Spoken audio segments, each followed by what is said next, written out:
Um, yes.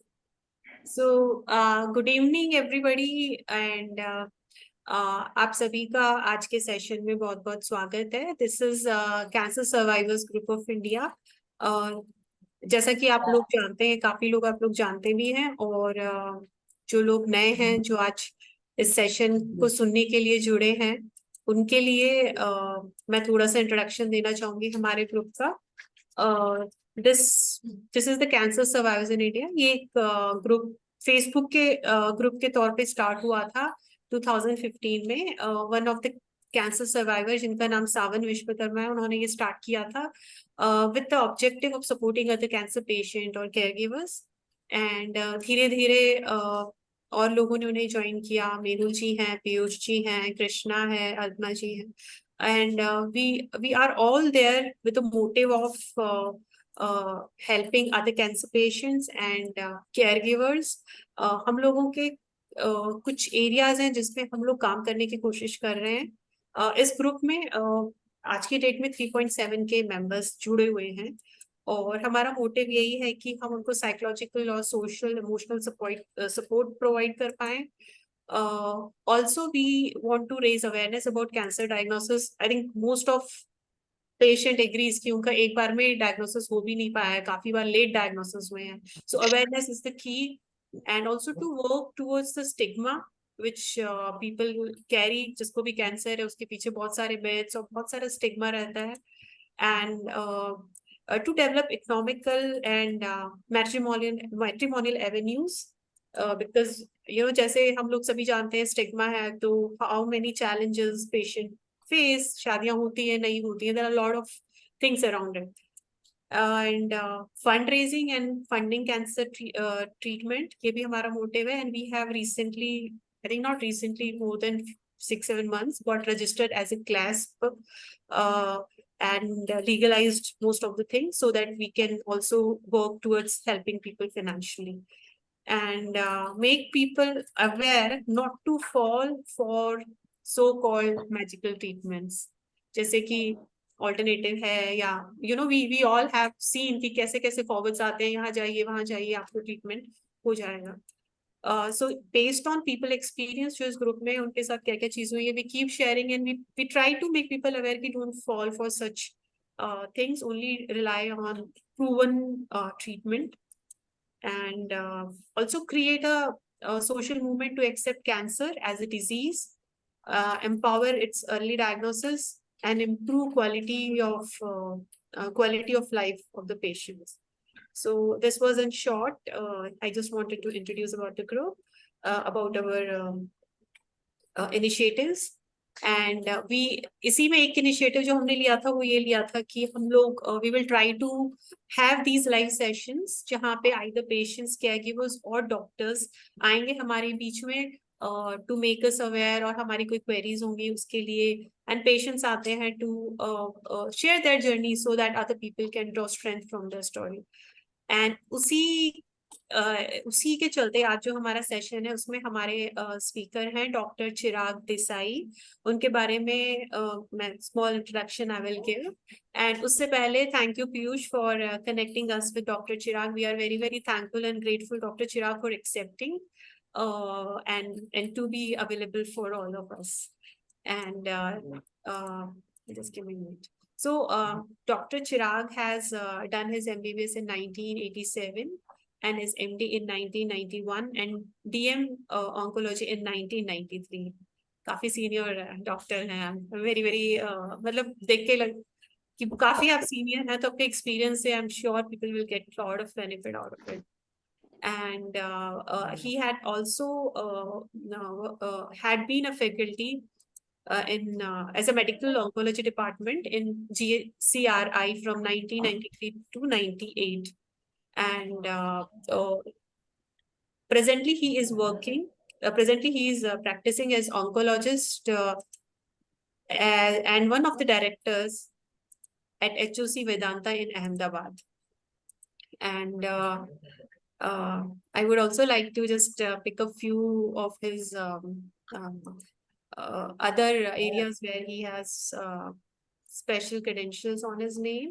I mean, he has about 35 publications in national and international journals. He had been invited as faculty to most national and a few international cancer conferences.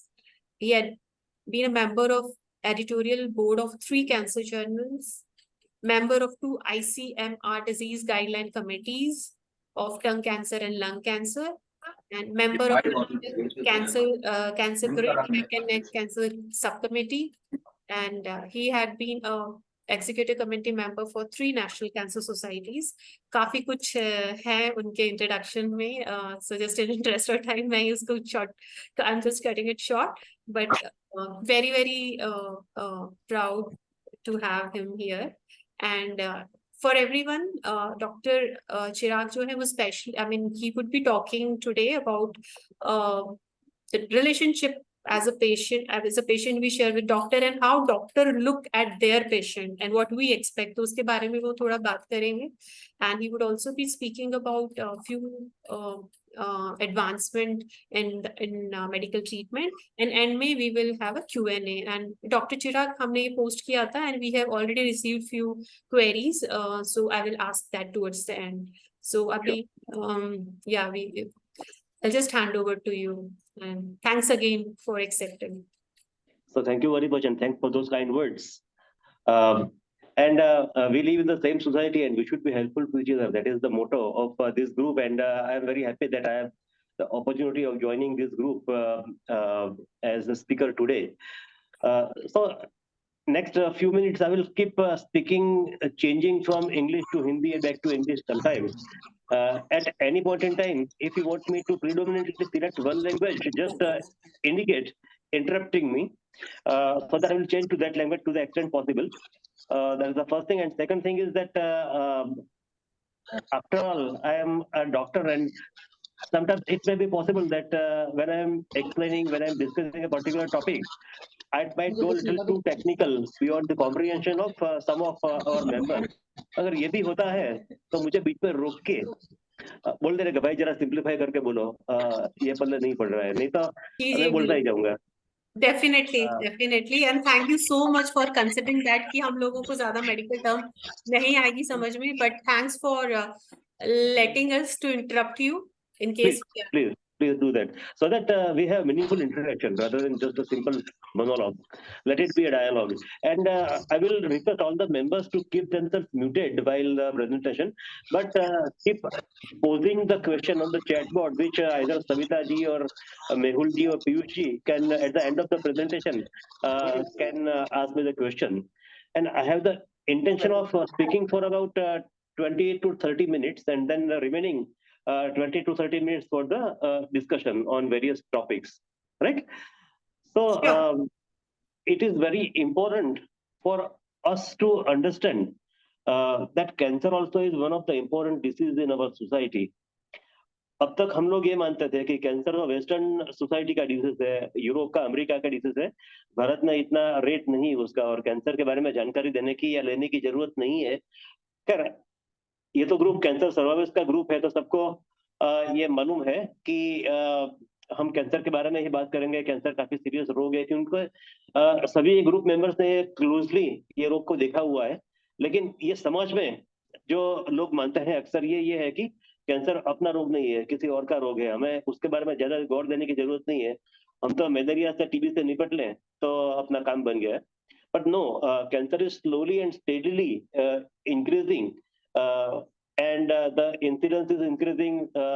Because of that increased incidence, more and more patients are cured of the disease because of advancement in the treatment, but more and more patients are dying also of this disease.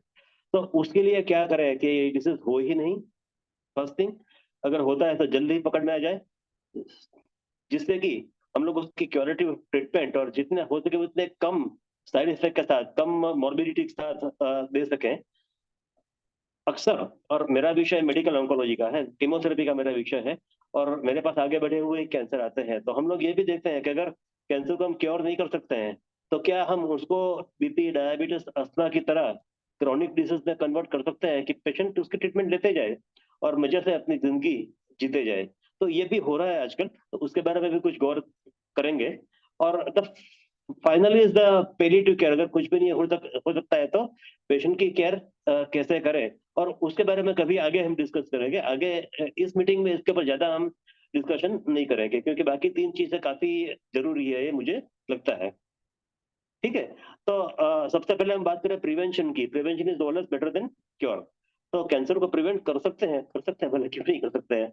अगर आज की तारीख से हम लोग तंबाकू को छोड़ दे, तो आने वाले 10-15 सालों में कैंसर की मात्रा काफी ही कम हो जाएगी। हम कह सकते हैं कि आज की तारीख में भारत देश में करीब 15 लाख लोगों को कैंसर होता है एक साल में। नए कैंसर के केसेस 15 लाख केसेस आता है। और अगर आज से 10-15-20 साल पहले अगर तंबाकू निकाल दिया होता, उसको बैन कर दिया होता, सरकार तो कर ही रहेगी।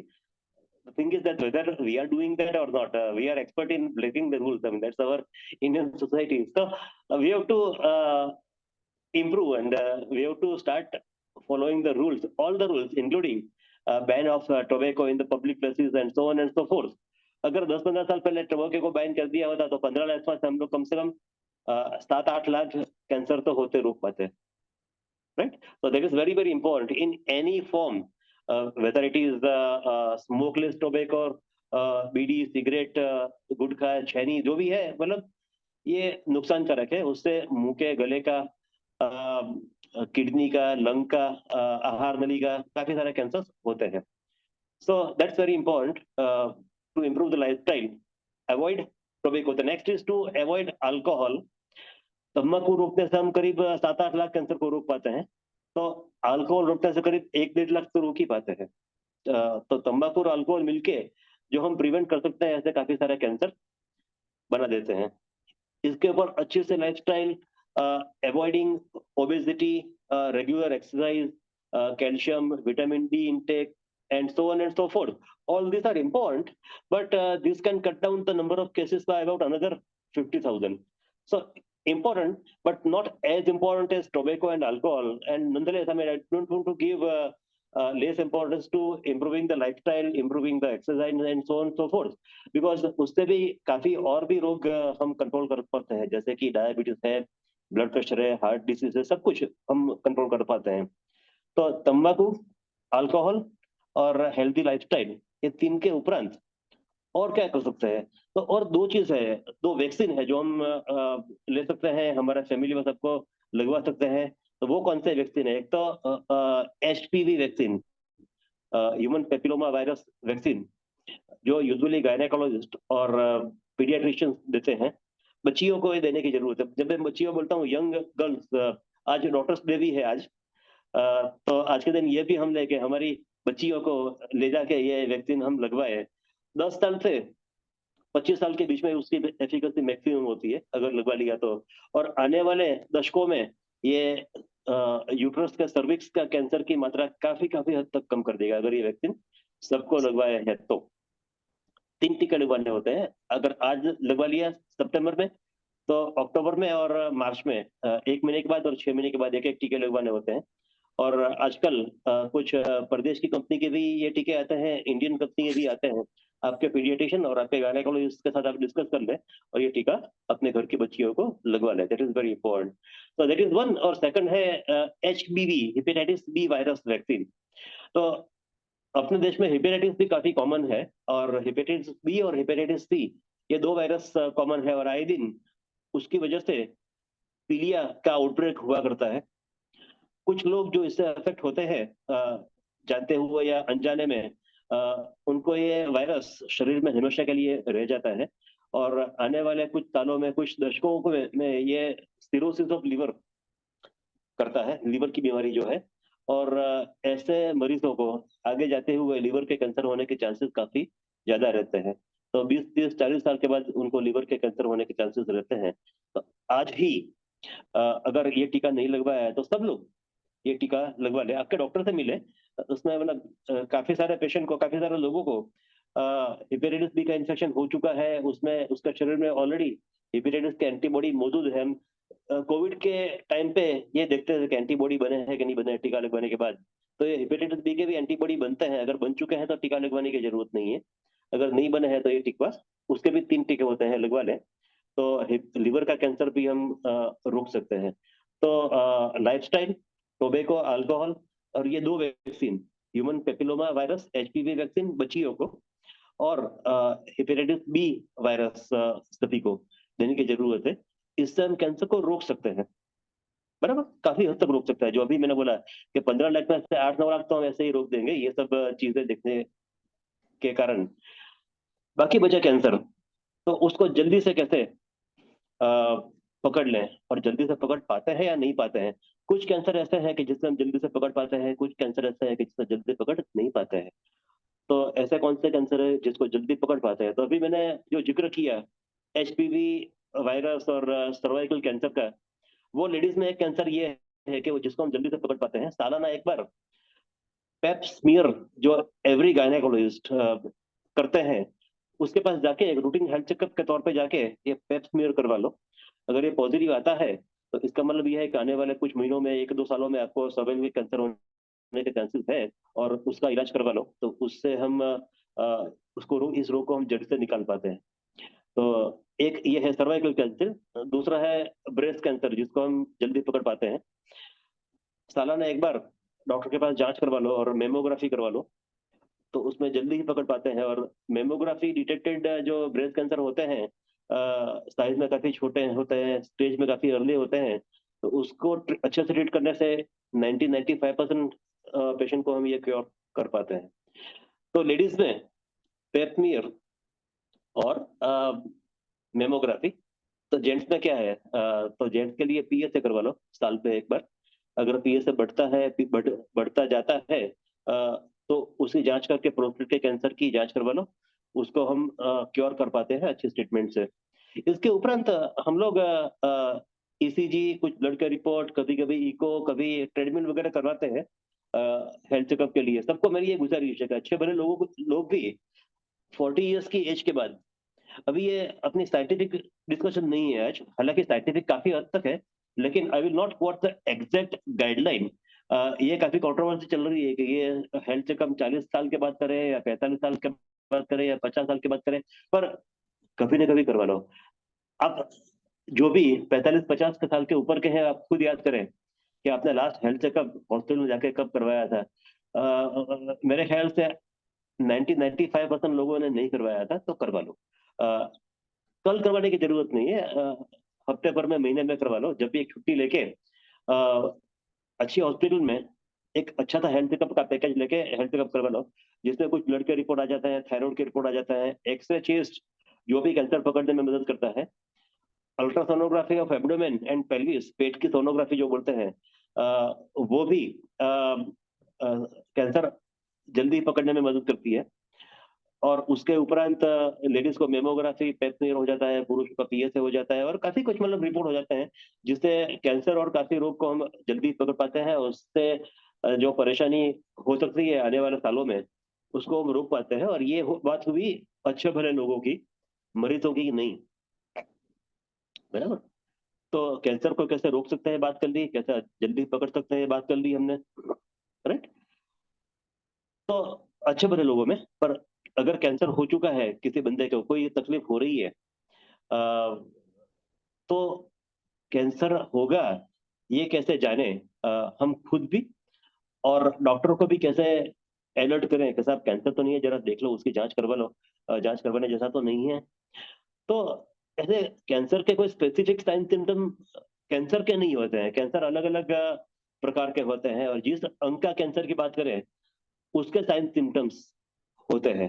तो मुंह के गले का कैंसर है अगर, तो मुंह में घाव होता है, छाला पड़ता है, एक ही जगह पर बार बार हुआ करता है, पूरा जड़ से नहीं निकलता है, उससे कभी कभी ब्लीडिंग होता है, बढ़ता जा रहा है, मुंह खुलना बंद हो जाता है।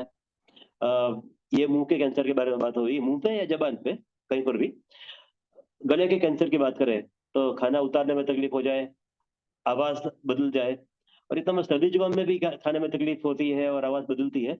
तो if that symptoms continue for more than 4 to 6 weeks, then it is high time that we should consult an ENT doctor or a cancer doctor to find out whether it is a cancer or not. Likewise खांसी की बात करें, lung cancer की बात करें हम, तो खांसी आना, सांस की तकलीफ होना, या सीने में दर्द होना न्यूमोनिया में भी होता है, लेकिन अगर 3-4 हफ्ते तक ये तकलीफ जाती नहीं है तो एक्सरे और अगर जरूरत पड़े तो सीटी स्कैन करवा लो, जांच करवाओ। अगर प्रोस्टेट कैंसर की बात करें तो पेशाब रुक रुक के आना, बार बार पेशाब के लिए जाना, कमर में पीठ में कहीं पर दर्द होना, पेशाब में ब्लड आना, ये सब प्रोस्टेट कैंसर के सिम्टम्स है। यूरिनरी इन्फेक्शन में भी हो सकते हैं, लेकिन अच्छी सारवार के बावजूद अगर ये सिम्टम्स सही नहीं होते हैं, पीए से बढ़ता है, बढ़ते जाता है, तो प्रोस्टेट के कैंसर की जांच करवा लो। मतलब कि कोई भी सिम्टम अगर ठीक नहीं होता है एक डॉक्टर की दवाई से, तो अपने देश में अक्सर मैंने ये देखा हुआ है कि लोग डॉक्टर बदल देते हैं, दूसरे डॉक्टर के पास अब वो वही जांच करवाएगा, वही कुछ बदल के एंटीबायोटिक देगा और 2-3-4 हफ्ते उसमें निकाल देगा, फिर तीसरा डॉक्टर 2-3-4 हफ्ते निकालेगा। तो उसी डॉक्टर के पास जाओ और बोलो कि साहब ये अच्छा नहीं हो रहा है, कुछ आगे जांच करवा लें हम, ये कोई सीरियस बीमारी तो नहीं होगी। अगर डॉक्टर बोलते हैं कि सीटी स्कैन करवा लो या कुछ ब्लड के रिपोर्ट करवा लो, तो ये मत समझो कि ये चक्कर चल रहा है, कुछ आगे फंस रहे हैं, आपको फंसने से बचा रहे हैं। नहीं तो कुछ अगर सीरियस प्रॉब्लम होगा तो ज्यादा ही फंस जाएंगे और उससे जल्दी से बाहर नहीं निकलेंगे। तो डॉक्टर से डिस्कस करो, क्या करना है, क्यों करना है, क्या सस्पेक्ट कर रहे हैं, क्या रिजल्ट आएगा, रिजल्ट में एक्स वाई जी। हम लोग ये सीख गए हैं कि जब भी रिजल्ट भेजते हैं तो क्या आएगा ये सोच नहीं रहते हैं। जब मैं बोलता हूँ सोच नहीं रहते हैं, तो मैं जब किसी को पेशेंट को खांसी आती है, सांस की तकलीफ होती है, सीने में दर्द होता है, मैं सीटी स्कैन के लिए भेजता हूँ, तो मैं सोच नहीं लेता हूँ कि पेशेंट को यही आएगा, एक्स आएगा, वाई आएगा, जी आएगा। पर हाँ, मैं ये तो सोच ही लेता हूँ कि ए बी सी या एक्स वाई जी कुछ भी आ सकता है। ए आएगा तो मैं ये करूंगा, बी आएगा तो मैं ये करूंगा, सी आएगा तो मैं ये करूंगा, मेरे दिमाग में बैक ऑफ द माइंड मेरा कुछ प्लान तैयार होता है। लेकिन अक्सर अक्सर मैं सब कुछ 5-6-7 चीज डिस्कस नहीं करता हूँ, क्योंकि पेशेंट भी कंफ्यूज हो जाएगा कि ये डॉक्टर क्या बोल रहे हैं। पर रिपोर्ट आता है तो वो लेके तो फिर डिस्कस हो जाना चाहिए कि अब क्या है और क्या करेंगे। बराबर। मैं सभी कैंसर का एग्जांपल नहीं दे रहा हूँ, ये मैंने मेन जो कॉमन कैंसर है उसका एग्जांपल दिया। कुछ सिम्टम होते हैं, सिम्टम अच्छे नहीं होते हैं तो आगे जांच करने की जरूरत होती है। अब हम बात करें लंग के कैंसर की ही। अगर खांसी, सांस की तकलीफ, सीने में दर्द वगैरह वगैरह हुआ और सीटी स्कैन करवा लिया, सीटी स्कैन में आया कि लंग में एक दाग आया है, बराबर, जो कि कैंसर हो सकता है, और ये लेके पेशेंट मेरे पास आता है। यूजुअली मेरे पास खांसी लेके नहीं आता है, मेरे पास सीटी स्कैन लेके ही आता है पेशेंट। तब तक का काम तो एमबीबीएस डॉक्टर ने या तो एमडी डॉक्टर ने कर दिया होता है। जब मेरे पास आते हैं तो सीटी स्कैन देख के मेरे लिए सबसे जरूरी ये चीज है कि ये कैंसर है या नहीं है, राइट। अक्सर मैंने ये ग्रुप में भी देखा हुआ है कि पेशेंट जो सर्वाइवर्स है, अपने ग्रुप के मेंबर्स है, वो 2-3-4 चीज लेके बोलते हैं कि 78 साल की उम्र है, खांसी आती है, एक्सरे में दाग दिखाई देता है, अब क्या करेंगे। बराबर। ऐसे कुछ सवाल मैंने देखे हुए हैं। ये ग्रुप को करीब 2-1 महीना ज्वाइन किया है मैंने, काफी क्लोजली जो मैं वॉच करता हूँ। या तो मैंने सीटी स्कैन कर दिया है और उसमें फैला हुआ कैंसर है, तो अब क्या होगा। भाई ये ग्रुप में तो पूछो, बराबर है, ये this is a very good group for social support and जैसे कि अभी सविता जी ने बताया कि अलग अलग जो एक्टिविटीज दिमाग में है, काफी अच्छी एक्टिविटी है, बहुत जरूरी है, एक साइकोलॉजिकल सपोर्ट के लिए, सोशल सपोर्ट के लिए, एक कॉमन जानकारी के लिए। और मेरा भी उद्देश्य ये है कि हम लोग किस तरह से पेशेंट को देखते हैं, किस तरह से सोचते हैं, किस तरह से आगे बढ़ते हैं और क्या नतीजा हम एक्सपेक्ट करते हैं। ये भी मतलब आपको जनरल एक जानकारी दूंगा मैं, पेशेंट स्पेसिफिक जानकारी लेना या देना इस ग्रुप के स्कोप के मेरे ख्याल से बाहर ही रखे हम, क्योंकि पेशेंट को देख के काफी कुछ चीज देखनी होती है। ये मैं आगे जाते हुए मैं समझाऊंगा आपको कि हम लोग किस तरह से आगे बढ़ते हैं। तो मैंने बात की कि सीटी स्कैन लेके पेशेंट मेरे पास आया और फेफड़े में लंग्स में दाग दिखाई दिया। तो ये देखते हुए उसको मुझे अप्रोच करना है, ये दाग तक मुझे पहुंचना है। मैं कैसे पहुंच सकता हूँ, सीटी स्कैन में या सोनोग्राफी देख के बाहर से सुई डाल के मैं बायोप्सी ले पाऊंगा, या दाग लंग के चेस्ट के बीचों बीच है तो मुझे सुई से बाहर से डालने में दिक्कत हो जाएगी, कॉम्प्लिकेशन हो जाएगा, तो मुझे ब्रोंकोस्कोपी यानी कि नाक में से एक विंड पाइप के अंदर तक दूर तक हम ट्यूब डालते हैं, एंडोस्कोप डालते हैं, दूरबीन डालते हैं, और उसमें अगर गांठ होती है तो दिखाई देता है। उसके साथ साथ एक सोनोग्राफी का प्रोब भी लगा देते हैं, तो उसको एंडोब्रोकियल अल्ट्रासाउंड बोलते हैं। वो गांठ के एकदम नजदीक जाके उसमें से एक पतली सी सुई डाल के उसकी बायोप्सी करूंगा मैं। बायोप्सी दो तरीके की होती है ब्रॉडली। एक तो सुई से जो बायोप्सी करते हैं, पतली सुई से, फाइन नीडल एस्पिरेशन साइटोलॉजी बोलते हैं उसको। और जो मटेरियल निकलता है, जो लिक्विड निकलता है, उसको स्लाइड के ऊपर लगा देते हैं, पैथोलॉजिस्ट को देते हैं। पैथोलॉजिस्ट उसको माइक्रोस्कोप में देख के बोलता है कि कैंसर है कि नहीं है। उसमें बहुत ही कम इंफॉर्मेशन मिलती है। जो हमें चाहिए वो एक छोटा सा टुकड़ा है, जो भी अक्सर निडल से ही होता है, थोड़ी सी तगड़ी, थोड़ी सी वाइड बोर निडल से ये टुकड़ा निकलता है। और उसके ऊपर काफी सारी हम जांच करते हैं, जिससे कि कैंसर है कि नहीं ये मालूम पड़ता है, और कौन सा प्रकार का कैंसर है ये मालूम पड़ता है। और भी कुछ आगे जांच करते हैं जो मैं समझाऊंगा, कि जो हमें किस तरह से काम में आती है। तो मान लो कि ये पेशेंट को चेस्ट के बीचों बीच कैंसर था, जो नीडल से उसको अप्रोच करना मुश्किल था। तो ब्रोंकोस्कोपी करके, जो कि लंग के स्पेशलिस्ट करते हैं ब्रोंकोस्कोपी, वो करके एक अच्छी सी बायोप्सी हमें देंगे। पैथोलॉजिस्ट उसके ऊपर बोलेगा कि इसको कैंसर है भाई, लंग कैंसर है। कौन सा टाइप का है, तो non small cell lung cancer और एडिनोकार्सिनोमा है। मतलब ये टेक्निकल टर्म्स है, वो सुन के एक कान से दूसरे कान में निकाल देना। मैं आपको समझाने की कोशिश कर रहा हूँ कि हम लोग क्या क्या देखते हैं। तो ये हो गया कि non small cell lung cancer है। तो नेक्स्ट स्टेज हमारा ये होता है कि फैला हुआ है कि फैला हुआ नहीं है, ये जानना है। और ये जानकारी के लिए कैंसर कहाँ कहाँ पर फैल सकता है ये हमारे लिए जरूरी होता है। हर एक कैंसर की टेंडेंसी अलग अलग जगह पर जाने की होती है, पर कॉमनली मैं जो समझाता हूँ पेशेंट को, ये LLBB, लंग, लीवर, बोन और ब्रेन में कॉमनली जाता है। तो अगर जो सीटी स्कैन किया था उसमें लगता है कि काफी फैला हुआ नहीं है, तो हम नेक्स्ट स्टेप के तौर पे पेट सीटी स्कैन करते हैं और ब्रेन का MRI करते हैं, जिससे कि ये LLBB को हम अच्छी तरह से देख सके, लीवर, लंग, बोन और ब्रेन। और उसके उपरांत फिर कहीं पर फैला हुआ है तो नजर आ जाएगा। कैंसर कैसे फैलता है, तो so all the members, you are fine not till now? ठीक से जा रहा है ना? कोई कुछ इलेबरेट करने की जरूरत है तो मुझे बता देना बीच में। If not I will go ahead.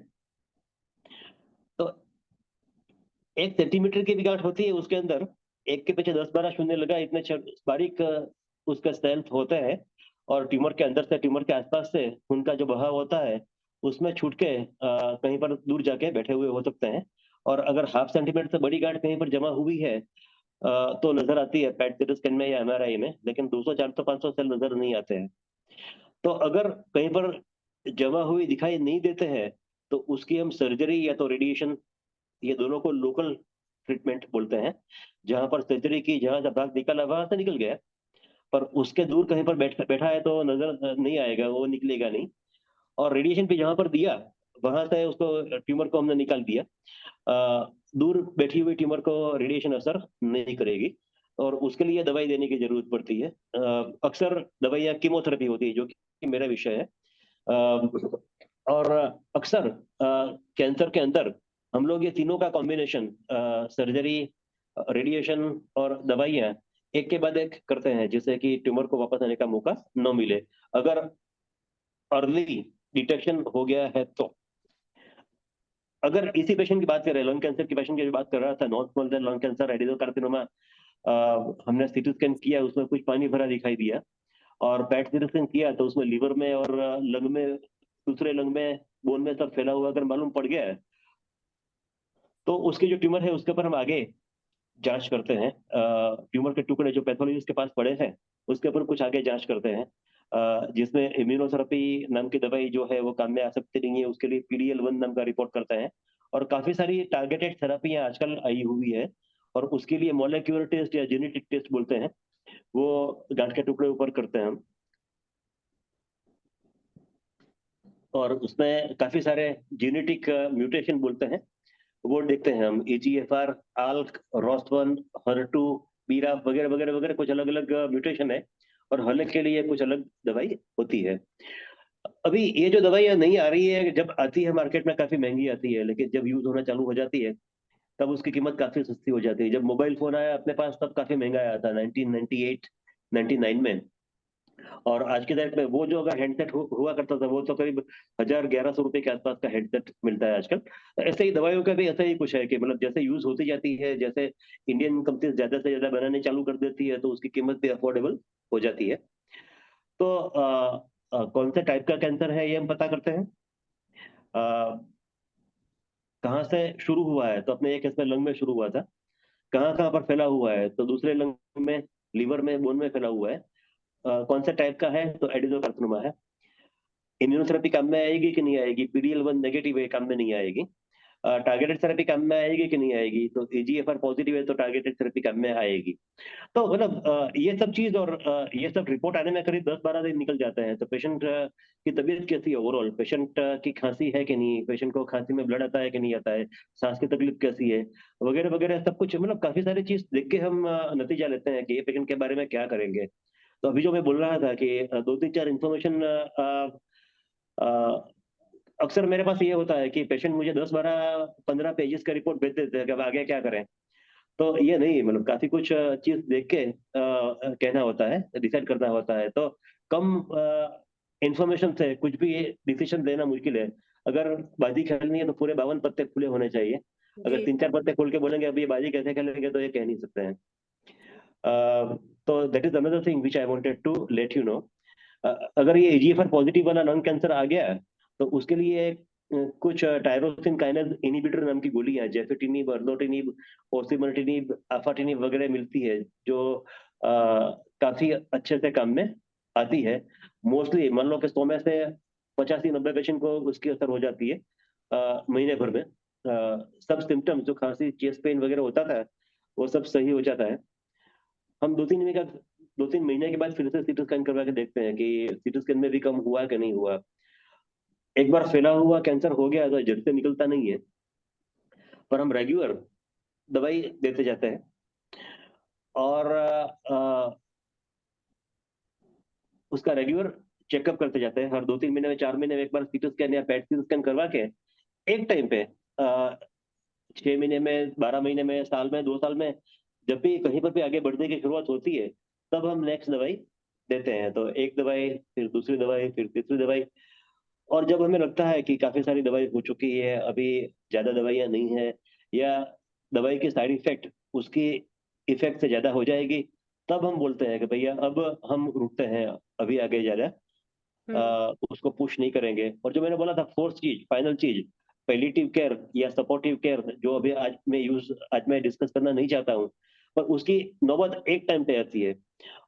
आज से कुछ साल पहले, 1-2 दशक पहले, ये नौबत साल 2 साल में आ जाती थी, आजकल ये नौबत 4-5 सालों में आती है यूजुअली। मतलब सब पेशेंट को लेके देखे तो कुछ पेशेंट में जल्दी आती है, कुछ पेशेंट में लेट आती है, कुछ पेशेंट में दशक 15 साल, 20 साल भी निकल जाते हैं। तो कहने का तात्पर्य मेरा ये था कि जहां तक हो सके कैंसर को रोक लो, होने दो। अगर रोक नहीं सकता है तो उसको जल्दी पकड़ लो। अच्छे भले लोग, मेरे आपके जैसे लोग डॉक्टर हॉस्पिटल में जाके साल 2 साल में एक बार एक दिन निकाल के पूरा कंप्लीट हेल्थ चेकअप करवा ले। कुछ तकलीफ होती है, कुछ बीमारी होती है, तो उसको नजरअंदाज न करें, डॉक्टर के पास जाए। अगर डॉक्टर की ट्रीटमेंट से अच्छी नहीं होती तो उसकी आगे जांच करवाए। आगे जांच करवा के अगर कैंसर हो सकता है तो उसके पीछे पड़ जाए, उसकी पूरी जांच करें, पूरा स्टेजिंग कर लें, और उसकी अच्छे से दवाई करें। तो काफी हद तक उसको हम जड़ से निकाल पाएंगे। अगर निकल नहीं पाता है तो काफी अच्छी लंबी लाइफ हम दे पाएंगे। और उसके लिए ये सोशल सपोर्ट और इमोशनल सपोर्ट भी काफी जरूरी है, तो ये भी हम देते जाएं।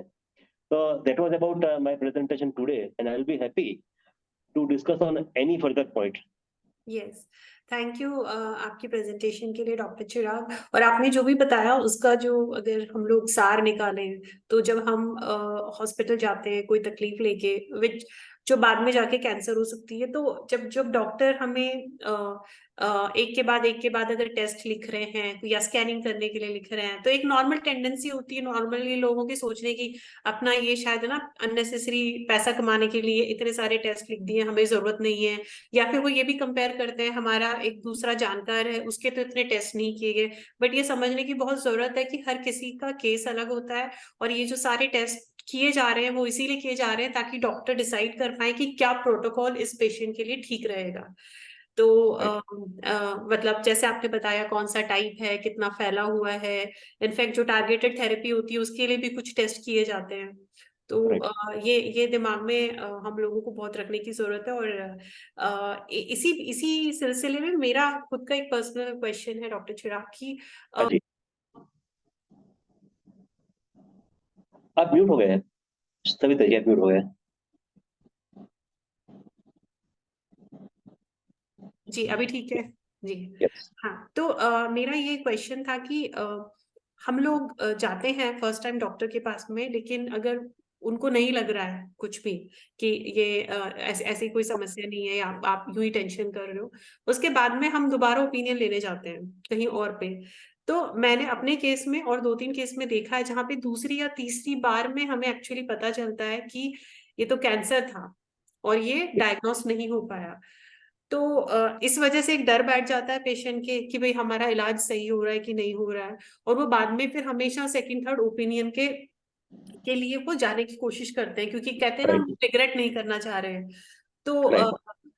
मतलब अगर किसी को एक सेकंड ओपिनियन लेनी है तो एज अ डॉक्टर आप उसको कैसा देखते हैं? क्या ये कि भाई ये पेशेंट को अपने डॉक्टर पे ट्रस्ट नहीं है, या ये हमारे मतलब। नहीं, so I will very much recommend के अगर मतलब फर्स्ट थिंग तो ये है कि जो भी डॉक्टर जिससे भी मिलते हो आप, whether it's the first doctor और सेकंड डॉक्टर और थर्ड डॉक्टर और वट एवर, उसके साथ दो तीन चीज, उसका अच्छे से टाइम लेके उसके पास जाओ। कभी कभी होता है सर, तब कल दोपहर को आ जाए, मैं बोलता, भाई कल दोपहर को काफी बिजी हूँ मैं, आप परसों आ जाइए। नहीं, कल ही आ जाओ, आप जब भी बोलते हम आ जाएंगे, हम ले आ जाएंगे, आपके घर आ जाएंगे, जो भी मतलब एक एक पुशिंग होता है। तो जी जी डॉक्टर से डिस्कस करना बहुत जरूरी है। और डॉक्टर से डिस्कस करें जब, तो डॉक्टर के पास भी पूरा डिस्कस करने का टाइम है, ये भी जानना जरूरी है। अगर अगर आप में से किसी को भी लगे कि आप जब डिस्कस करना चाहते हैं डॉक्टर से, डॉक्टर के पास टाइम नहीं है, तो रुक जाओ। डॉक्टर से प्यार से बोलो कि साहब, अगर आप अभी जल्दी में है तो आप और कोई टाइम दे सकते हैं, जब हम आपका 15-20 मिनट, ये कैंसर का डिस्कशन 5-10 मिनट में नहीं हो सकता है, 15-20 मिनट तो कम से कम चाहिए, कभी कभी उससे ज्यादा भी चाहिए।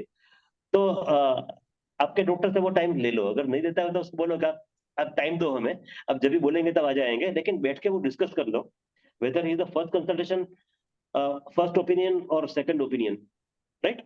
तो अगर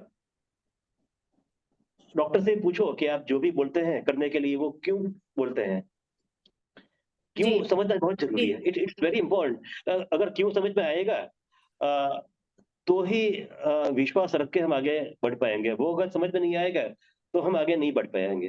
हाँ, तो अगर वो क्यों के जवाब अच्छे से नहीं मिलता है, अगर दूसरा ओपिनियन लेना है तो बिल्कुल लो, बिल्कुल लो, उसको कोई दिक्कत नहीं है। अब मैं अहमदाबाद में प्रैक्टिस करता हूँ, जी काफी बड़ा सिटी है, बराबर।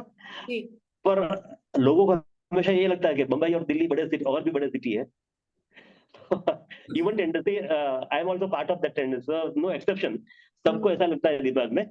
और लोग चले जाते हैं बॉम्बे, मतलब कोई सूरत हो तो अहमदाबाद चला आता है, राइट।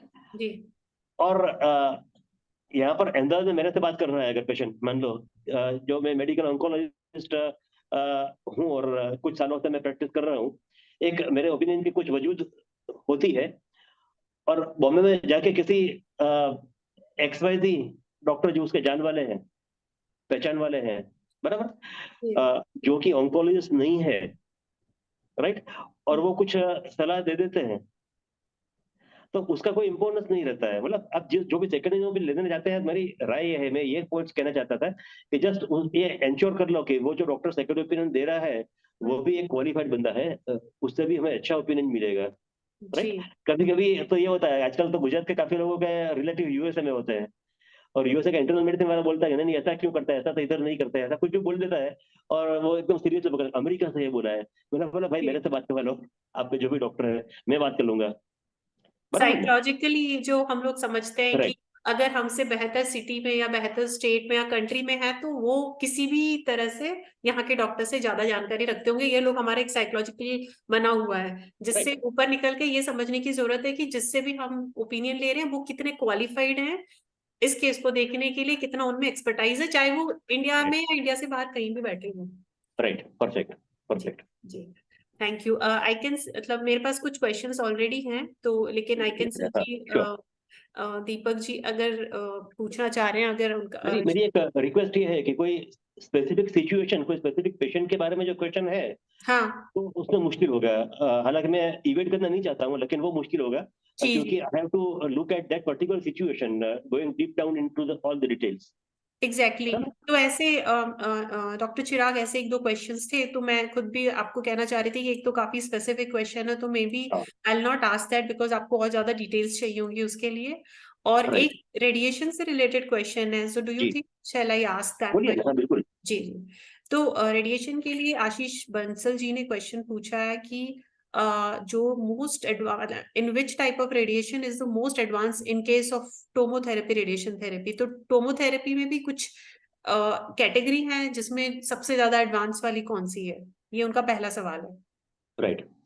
तो हालांकि रेडिएशन मेरा विषय नहीं है, लेकिन मैं काफी क्लोजली रेडिएशन वाले डॉक्टर से भी काम करता हूँ, तो उसका अच्छे से जवाब मैं दे पाऊंगा। तो सबसे पहले आपका डॉक्टर से ये पूछ लिए कि आपको कौन सा टाइप का रेडिएशन की जरूरत है। तो एक जमाने में जो हुआ करता था, कोबाल्ट रेडियोथेरेपी हुआ करता था, और जिसकी काफी सारी साइड इफेक्ट हुआ करते थे। और उसके बाद लीनियर एक्सेलरेटर नाम का मशीन आया है, और जिससे कि काफी प्रिसाइज, मतलब अगर कंपेयर करें तो टॉर्च का बीम हम दीवार पे डाले हैं और लेजर पॉइंटर का बीम डाले हैं, तो टॉर्च का बीम काफी डिफ्यूज हो जाता है, और लेजर पॉइंटर का बीम एकदम शार्प होता है, जहां पर डालना है वहीं पर जाता है, बराबर। और वो लीनियर एक्सेलरेटर के बाद में 3D कंफर्मल रेडियोथेरेपी, फिर image guided radiotherapy, intensity modulated radiotherapy, tomotherapy, cyber knife और प्रोटॉन, ये नई नई थेरेपी के मशीन आते जाते हैं। लेकिन कुछ कैंसर के प्रकार ऐसे हैं, मान लो कि मतलब किसी का ब्रेस्ट कैंसर का केस है कोई, और पूरा ब्रेस्ट निकाल लिया है, ट्यूमर की साइज थोड़ी बड़ी थी, तो चेस्ट वॉल पे जहाँ पर रेडिएशन सर्जरी कर चुके हैं, वहां पर रेडिएशन दे रहे हैं, तो वहां पर प्रिसिशन की जरूरत नहीं है, वो डिफ्यूज पूरे स्किन पे ही चाहिए रेडिएशन, बराबर ना। तो इसमें इतने एडवांस मशीन की जरूरत नहीं होती है, आईएमआरटी या उससे थोड़ा कम भी 3D CRT भी चल जाएगा उसके अंदर। अ, यह है। और अगर आहार नली का कैंसर हुआ है, तो आहार नली के आगे हृदय होता है, पीछे खून की बड़ी नलियां होती है, ठीक पीछे रेत की हड्डी है, उसमें करोड़रज्जु, स्पाइनल कॉर्ड जो बोलते हैं वो होता है, और उसको डैमेज नहीं होना चाहिए, प्रिसाइजली एक जगह पर ही रेडिएशन होना चाहिए। तो इस स्थिति में आईजीआरटी या टोमोथेरेपी वगैरह एडवांस मशीन ज्यादा काम के होते हैं। ब्रेन की बात कर ले हम, एक बार रेडिएशन दे चुके हैं, दूसरी जगह पर उसी जगह पर कुछ नई तकलीफ आई हुई है, और ब्रेन में आजू बाजू तो बिल्कुल रेडिएशन नहीं जाने देना है, ब्रेन का हर एक कॉर्नर इंपॉर्टेंट है, काफी सारे प्रॉब्लम हो सकते हैं अगर ज्यादा रेडिएशन हो जाए तो उसके लिए साइबर नाइफ या प्रोटॉन थेरेपी उसके लिए जरूरी है। तो कौन सी सिचुएशन है ये देखते हुए कौन सा टाइप का रेडिएशन की जरूरत है वो हम कह सकते हैं। जी, और एक इन्होंने आगे एक स्पेसिफिक चीज पूछी है, जिनका राइट। जवाब मेरे ख्याल से उनके डॉक्टर ही दे पाएंगे, बट स्टिल मैं पूछ लेती हूँ कि जी। उन्होंने वो पूछा है कि what GV is safe to be given for skull, मतलब शायद उनके दिमाग में था कि कितना जीवी सेफ रहेगा। अ, कितना? ये मतलब डोज रहता होगा, जी जी वाई, जी वाई। GY, GY, हाँ, okay. Great. So that is a very, very specific question. That जी depends on the जी, what type of cancer you are treating. But in general, I will give a very general answer. Hmm, Don't at all relate with your particular cancer. कि अगर ये cancer brain में फैला हुआ है, 2 3 4 जगह पर उसकी असर दिखाई देती है और मुझे उसको कंट्रोल करने की चाहिए, तो 24 to 30 grey in 5 to 10 fraction hmm, is sufficient. Fraction मतलब कितने सीटिंग होते हैं उसको जी फ्रैक्शन बोलते हैं। जी, एकदम से मुझे याद आया कि fraction is the scientific word, कितने सीटिंग होंगे ये मैं बोलूँ आपको। तो ये है। और अगर प्राइमरी ब्रेन का ट्यूमर है किसी को, उसका सर्जरी हो गया है या तो सर्जरी नहीं हो सकता है, तो उसके लिए 6 वीक, वीक में 5 बार, तो 30 फ्रैक्शन, हम्म, 30 सीटिंग देते हैं रेडिएशन के। तो टोटल इसमें 60 ग्रे रेडिएशन आता है। जी तो अगर होल ब्रेन पे है तो 30 ग्रे से ज्यादा थोड़ा मुश्किल वाला होता है, और एक जी स्पेसिफिक पॉइंट पे करना है तो 60 ग्रे, कुछ उससे ज्यादा भी जा सकते हैं हम। जी।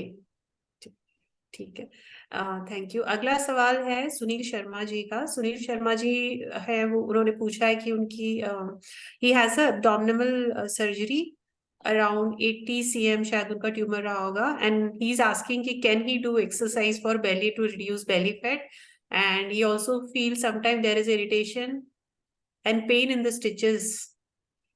और ये उनका सवाल है कि वो क्या कर सकते हैं। ठीक है, हाँ। ठीक है. Again, a specific question, and he needs to go to the specific doctor only. But I will give a very general but a very very important answer to Mr. Sharma. Sharma ji, मैं हिंदी में ही बोलूंगा. मैं बहुत ही एक जो कि अच्छा नहीं, ऐसा एक एग्जांपल दूंगा मैं आपको. आपकी गाड़ी का टायर अगर डैमेज हो गया है और वो डैमेज टायर में से ट्यूब बाहर निकलने की तैयारी कर रही है, तो क्या करेंगे? पेट की सर्जरी में यही हाल होता है. डैमेज जितना लंबा उतना आपको ज्यादा संभालना है. वो टायर में भी चीरा जितना लंबा है उतना ज्यादा संभालना है. स्टिच लेते हैं, लेकिन स्टिच लेने के बावजूद टायर की ओरिजिनल जो स्ट्रेंथ होती है वो तो नहीं आती है. तो एक बार सर्जरी की तो पेट के स्नायु थोड़े ढीले पड़ जाते हैं. तो आपको संभालना है, आपको जो स्ट्रेन करने पड़े हैं. अगर आप योगा करना चाहते हैं तो आप प्राणायाम कर सकते हैं, ब्रीदिंग एक्सरसाइज कर सकते हैं, लाइट योगा कर सकते हैं, जिससे कि पेट के स्नायु पे प्रेशर न पड़े. वो आपको खैर ध्यान रखना है, क्योंकि आपके पेट के स्नायु ढीले हैं. अगर ज्यादा प्रेशर हुआ और अगर आपने कुकर या ब्रीफकेस के बदले पूरी बाल्टी उठा ली, तो अगर वो प्रेशर ज्यादा है तो उसमें से हर्निया, मतलब जो ट्यूब बाहर निकल जाती है फटे हुए टायर में से, ऐसे हर्निया, पेट में से आंत कभी कभी बाहर अ, आ जाते हैं. अगर लेट जाते हैं, दबा देते हैं, तो टायर वो हर्निया अंदर चला जाता है. लेकिन बार बार ये प्रॉब्लम होता है तो उसके लिए दोबारा हर्निया की सर्जरी करवाने की जरूरत पड़ती है. तो सर्जरी की वजह से आपके पेट के स्नायु ढीले हैं. कोई कुछ भी बोले, ये ढीले रहने वाला है लाइफ लॉन्ग, इसमें कोई एक्सरसाइज कम में नहीं आने वाली है. पर आपको संभालना है. अगर ये बड़ा इंसिजन हुआ था, आपने जो बोला 18 सेंटीमीटर का इंसिजन था, तो उसके लिए एक बेल्ट आता है जिसको एब्डोमिनल बैंडर बोलते हैं, जो आपको उठते बैठते वक्त या एक्सरसाइज करते वक्त, दौड़ते वक्त ये बैंडर पहन के निकलना है. रात को सोते वक्त बैंडर निकाल देना है. I think that is the correct answer. या आई थिंक सुनील शर्मा जी को मिल गया होगा, पर उनका इसके साथ में एक और सवाल ये भी था कि वो अपना ही बेयर्ड के लिए एक मेडिसिन यूज कर रहे हैं, minoxidil. So is it safe? That is his question. तो better this question goes to a dermatologist. पर मिनोक्सिडिल से दो चीज मैं कहना चाहूंगा. उससे कैंसर की या कैंसर वापस आने के चांसेस बढ़ते हैं, ऐसा नहीं है. तो कैंसर का रिकरेंस से डरे बिना मिनोक्सिडिल यूज कर सकते हैं. और मिनोक्सिडिल से कभी कभी बीपी थोड़ा सा कम होता है, तो डॉक्टर की निगरानी में वो शुरुआत में यूज करें. अगर बीपी कम होता है तो नजर आ जाए. Otherwise it's a safe drug. Okay, thank you Sunil Sharma ji, शायद आपको आंसर मिल गया होगा. नेक्स्ट क्वेश्चन यहाँ पे है दीपक जी का. If there is a fluid in liver, what can we do to dry it? No, so that is very vague question. I need a lot more. Is it cirrhosis, whether it is cancer, whether it is metastasis from some other cancer? ये diagnosis क्या है, मुझे बिल्कुल ही मालूम नहीं है इसके बारे में. तो चुप रहना चाहूंगा मैं. जी जी दीपक जी, ये काफी डिटेल है, आपके डॉक्टर शायद बेहतर इसका जवाब दे पाएंगे जिनके पास फुल डिटेल्स होंगी. Yes. मेघना जी का क्वेश्चन है कि sir, I am diagnosed with proliferative breast disease without atypia, going to remove surgery, can you tell me why it happened? Age is 36. तो No, ये मैं समझ नहीं पाया क्या क्वेश्चन था. मेघना जी, अगर आप हैं तो आप प्लीज अनम्यूट एंड आप पूछ लीजिए. मेघा मेघा जी. अनम्यूट करके एटलीस्ट पूछिए आप मुझे. हाँ, आप डायरेक्टली पूछ लीजिए, क्योंकि मुझे भी क्लियर नहीं हो रहा कि क्या पूछना चाह रहे हैं. Megha ji, would you like to ask? कोई बात नहीं, मैं शायद वो अवेलेबल नहीं हुए हैं या सुना नहीं है उन्होंने. तो बेटा जरा खुद से एक बार पूछिए, तो मैं जरा कोशिश करता हूँ हाँ, समझने की. मेघा जी, आप पूछना चाहें तो आप अनम्यूट कर लीजिए. मैंने अनम्यूट किया आपको, आप पूछ सकते हैं. Good evening sir. Good evening. Sir मेरा ना अभी 2 हफ्ते पहले ना प्रोलिफरेटिव ब्रेस्ट डिजीज आया है. मैंने क्या हुआ बायोप्सी है? करवाया था. Proliferative breast disease. Proliferative breast disease. Okay, हाँ जी, फाइन. प्रोलिफरेटिव ब्रेस्ट डिजीज मेरे लेफ्ट हाँ ब्रेस्ट में आया है ये. हाँ. और मतलब पहले बायोप्सी से पहले ना मुझे हैवी सा लगता था, जैसे चलते राइट। उठते में। लेकिन जब हाँ। बायोप्सी करवा लिया उसके बाद ना वो फीलिंग तो चली गई, जो अनयूजुअल सेंसेशन थी वो तो चली राइट। गई, बट पेन मुझे होता है अभी भी। तो वो टिश्यू में इसमें या भी तो प्रेशर पड़ता ठीक है, मैं होगा। मैं समझ गया। आई will give you the answer, but again उसके इसके लिए काफी सारी इन्फॉर्मेशन चाहिए। आपकी एज क्या बोली आपने? My age is 36। और आपके फैमिली में किसी को ब्रेस्ट कैंसर है क्या? नहीं, ब्रेस्ट नहीं है, मेरी बुआ को ओवेरियन कैंसर हुआ ओवरिन था कैंसर था। 3 साल पहले, राइट। 3 साल राइट। पहले। तो मतलब ब्रेस्ट, ओवरी, प्रोस्टेट और पेनक्रियास एक फैमिली में साथ चलता है। तो आपकी बुआ को अगर ओवरिन कैंसर था तो आपको ज्यादा सावधान रहने की जरूरत है। हाँ जी। आपको किसी सर्जिकल ऑन्कोलॉजिस्ट, कैंसर सर्जन से मिलने की जरूरत है। अगर उसने मिली है, देखा हुआ है अच्छे से सेंटर में, आपको मेमोग्राफी करने की जरूरत है। सर। मेमोग्राफी हो चुका है। सुनिए, एक मिनट में बात करूं, फिर आप जो भी पूछना है पूछिए दोबारा। जी। अ, अच्छे सेंटर में अच्छी मेमोग्राफी, अच्छी बायोप्सी। अगर बायोप्सी से आपके डॉक्टर सहमत है, आपके जो ऑन्कोलॉजिस्ट डॉक्टर है वो सहमत है कि चलो इसमें से कैंसर नहीं आता है, कोई चिंता की बात नहीं है, तो ठीक है। अगर आपके डॉक्टर सहमत नहीं है तो दोबारा बायोप्सी करवाओ, बराबर, राइट अवे।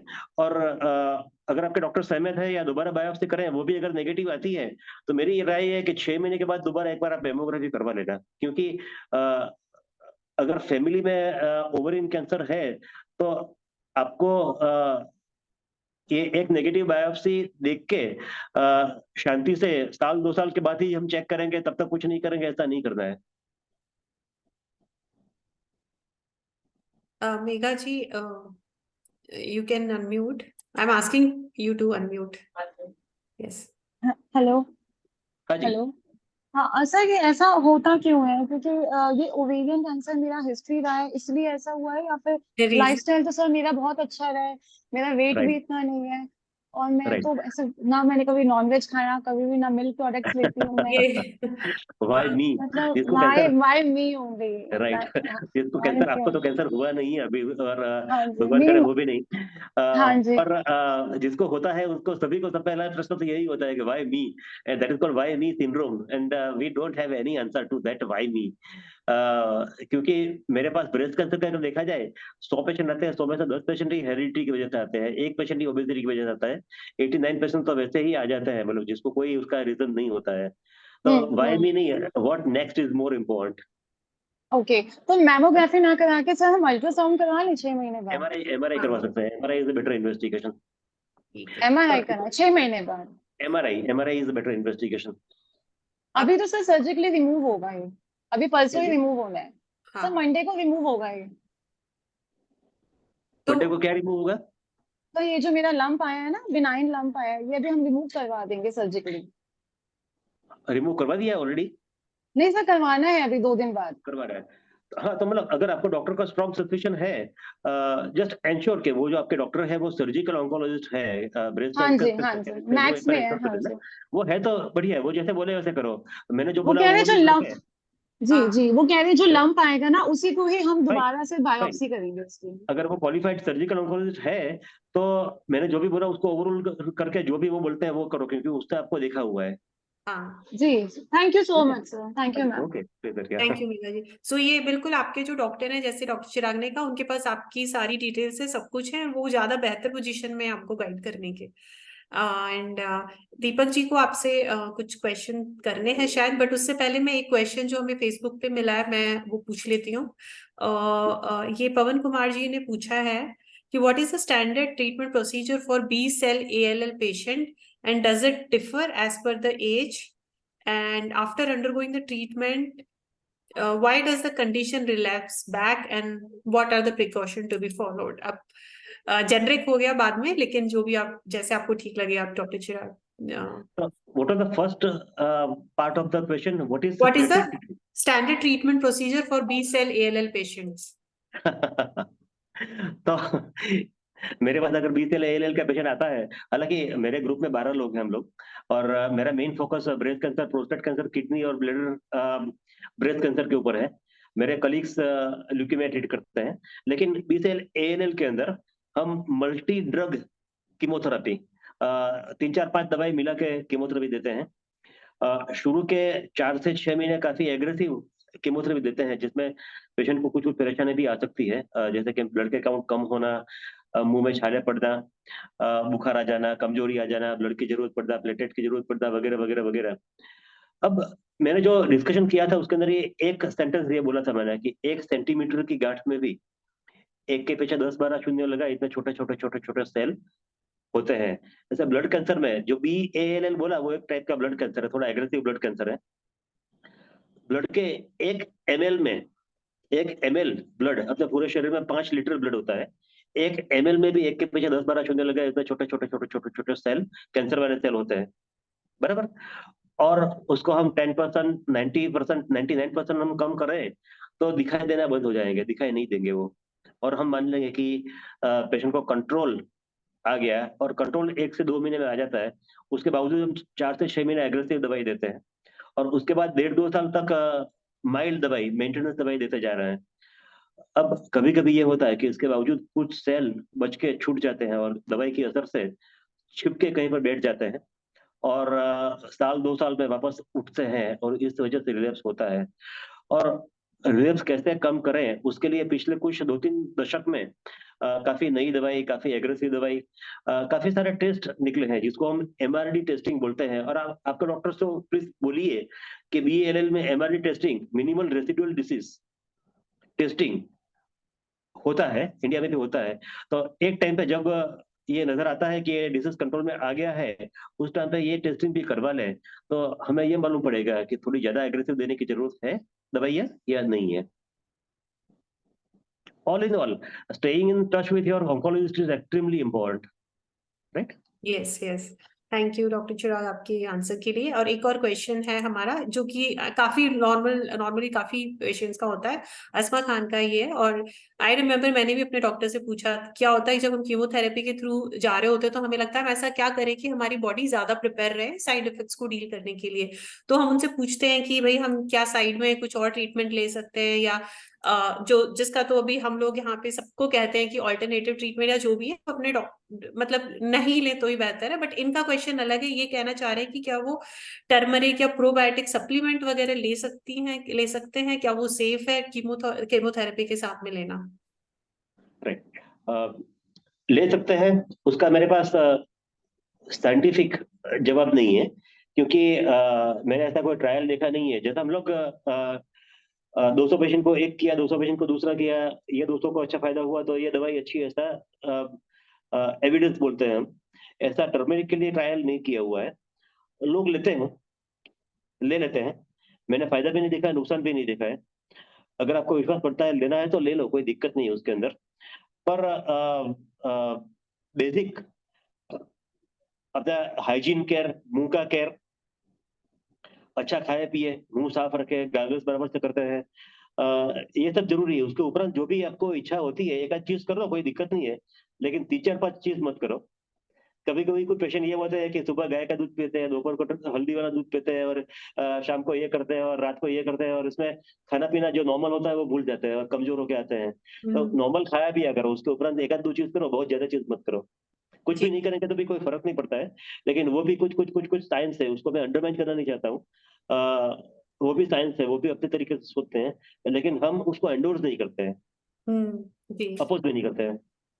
अगर हम ये रूल कहें कि आप जो भी लोग लेना चाहो, जो भी अपने डॉक्टर्स को जरूर इन्फॉर्म करके राइट, रखो, बिल्कुल तो आई बिल्कुल। थिंक वो सेफ रहेगा। वो राइट उनको पता रहेगा कि अगर पेशेंट में कोई चीज आ गई है तो उन्होंने कुछ और साथ में लिया है। Right. Ji.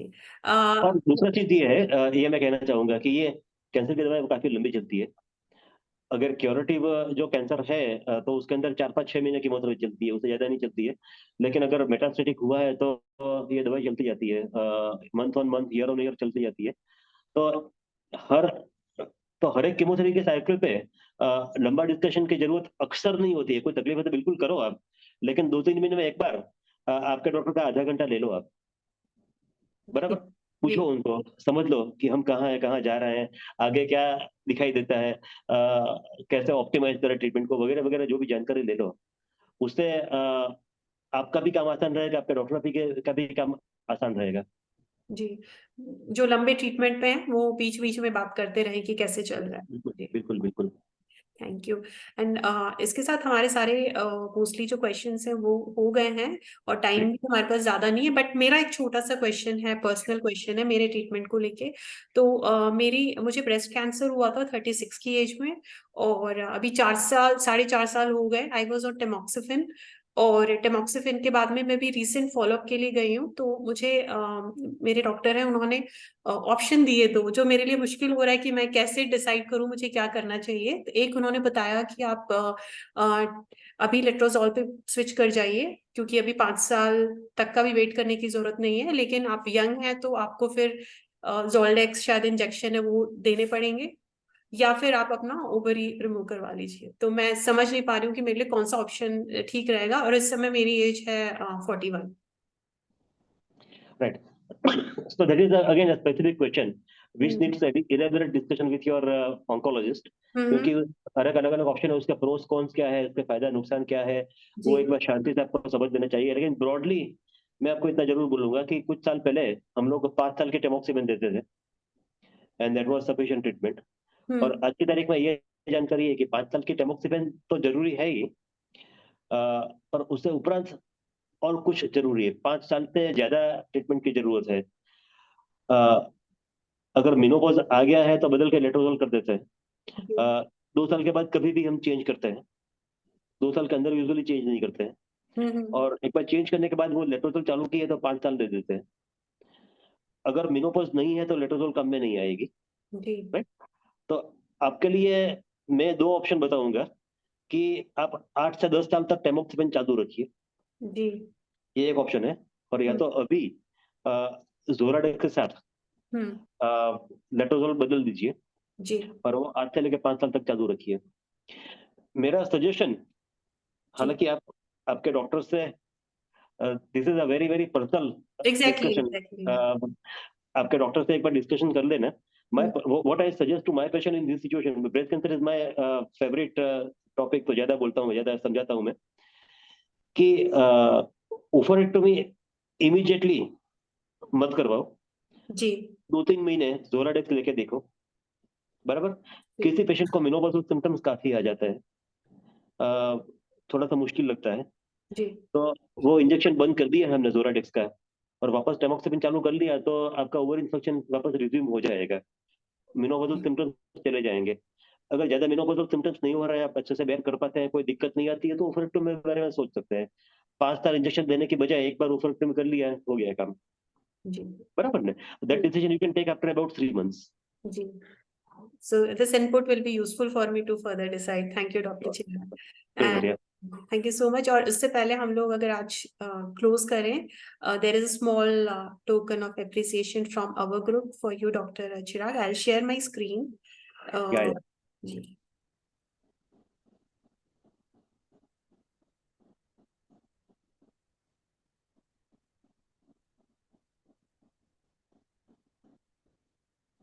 Let me know if you all can see the screen. Yeah. Oh, great. Thank you very much. Yeah, I'll send it to you via email, Dr. Chirag. वैसे ये कुछ भी नहीं है, but this is what I mean. We would like to appreciate you being here, and that's it. This is much more valuable than any material thing. So thank you very much for that. Thank you so much, Dr. Chirag. Your presence was very different from as usual. जब हमारी किसी की होती, कोई भी speaker आते हैं, and we could sense कि you were present with your soul here to with the intention of helping all of us. Yeah. Thank you so and much. I wish all the best to the entire group. I wish that activity of this group is helpful to the society at large. Yes. And Dr. Chirag, ज्यादा time नहीं, बस 1 minute और लूंगी मैं आपका। मेहुल, आप अगर closing address करेंगे।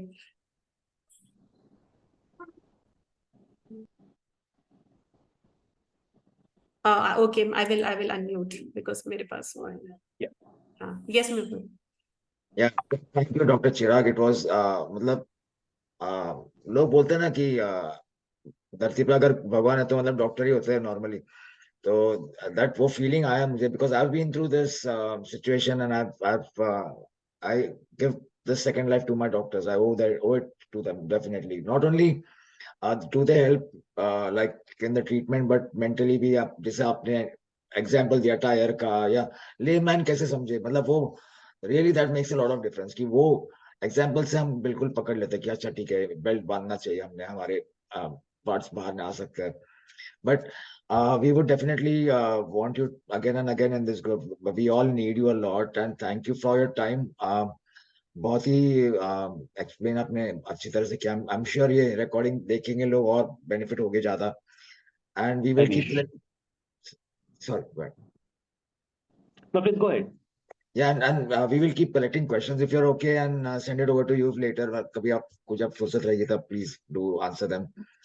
And ठीक है, sure. we are honored to have you as a part of our group. Thank you so much. Pleasure, yeah, pleasure. Thank you. Okay. Thank you, Mehul, and we will close this. And yes, it's very true, Dr. Chirag, हम लोग जब अपने doctor से मिलते हैं हमें यही feeling आती है, हम next to God for us. Thank you.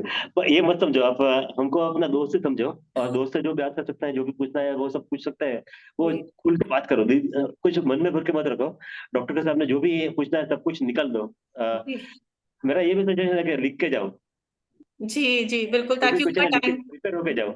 जी बराबर है. वैसे ही आके बैठ जाएंगे तो काफी चीज पूछना भूल जाएंगे, और बार बार पे वो पूछने की याद आएगी कि ये तो रहेगा, ये तो रहेगा, ये तो रह गया. राइट. जी बिल्कुल, I think that is very useful कि हम लिख के जाएं और टकाटक डॉक्टर से अपनी डिस्कशन करें. It's useful tips for all of us. And again Piyush को बहुत बहुत थैंक यू, बिकॉज उनकी वजह से हम आपसे मिल पाए एंड कनेक्ट हो पाए.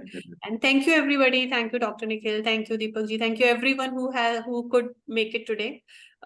Thank you so much. और ज्यादा टाइम होता तो हम और बात करते, but we will have follow up sessions. Thank you so much. Thank you. Bye. Bye.